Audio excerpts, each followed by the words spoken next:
धिक्करस्तेषाम् अव्यक्तासक्तचेतसाम् अव्यक्ता हि गतिर्दुःखम्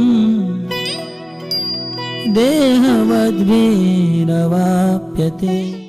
যাদের মন ভগবানের অব্যক্ত নির্বিশেষ রূপের প্রতি আসক্ত তাদের ক্লেশ অধিকতর, কারণ অব্যক্তের উপাসনার ফলে দেহধারী জীবের কেবল দুঃখই লাভ হয়।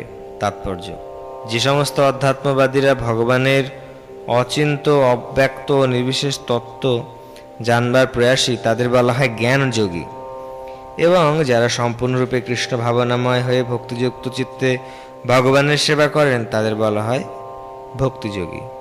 এখন এখানে জ্ঞানযোগ ও ভক্তিযোগের মধ্যে যে পার্থক্য তা স্পষ্টভাবে ব্যক্ত করা হয়েছে।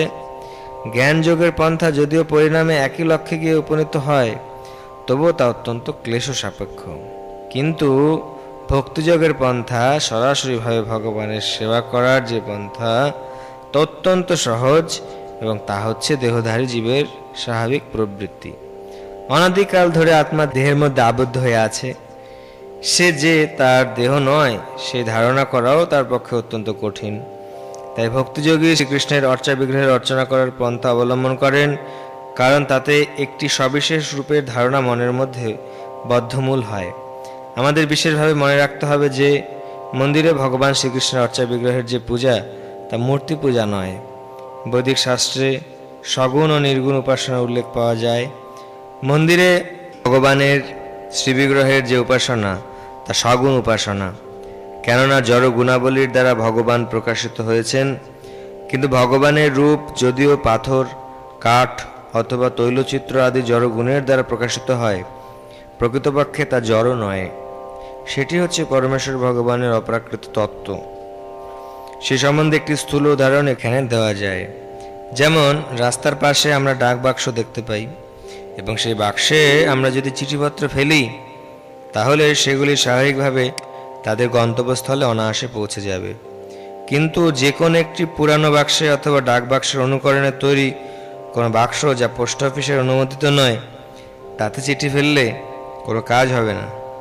তেমনি মন্দিরে প্রতিষ্ঠিত ভগবানের শ্রীমূর্তি হচ্ছেন ভগবানের অনুমোদিত প্রতিনিধি, যাকে বলা হয় অর্চা বিগ্রহ। এই অর্চা বিগ্রহ হচ্ছেন ভগবানের অবতার। ভগবান সেই রূপের মাধ্যমে সেবা গ্রহণ করেন। ভগবান সর্বশক্তিমান, তাই তিনি তার অর্চা বিগ্রহ রূপ অবতারের মাধ্যমে তার ভক্তের সেবা গ্রহণ করতে পারেন। জড়জগতের বন্ধনে আবদ্ধ মানুষদের সুবিধার জন্য তিনি এই বন্দোবস্ত করে রেখেছেন। সুতরাং ভক্তের পক্ষে সরাসরিভাবে অনতি বিলম্বে ভগবানের সান্নিধ্য লাভ করতে কোনো অসুবিধা হয় না।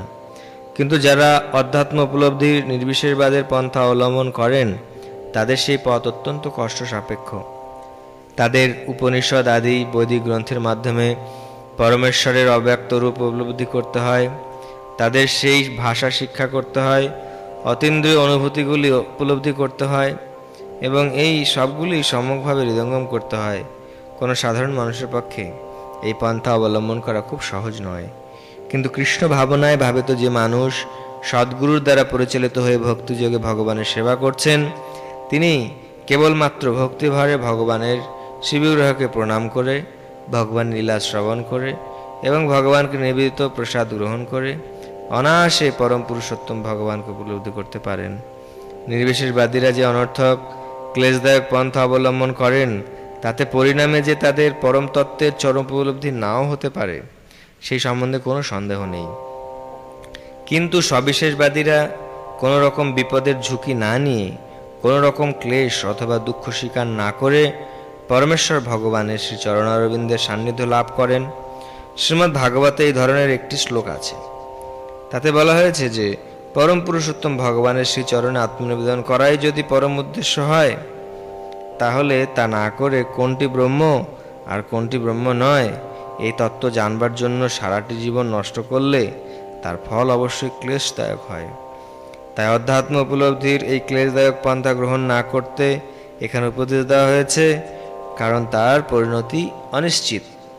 জীব হচ্ছে নিত্য স্বতন্ত্র আত্মা, এবং সে যদি ব্রহ্মে লীন হয়ে যেতে চায় তাহলে সে তার স্বরূপের সচ্চিত প্রবৃত্তির উপলব্ধি করতে পারে, কিন্তু আনন্দময় প্রবৃত্তির উপলব্ধি হয় না।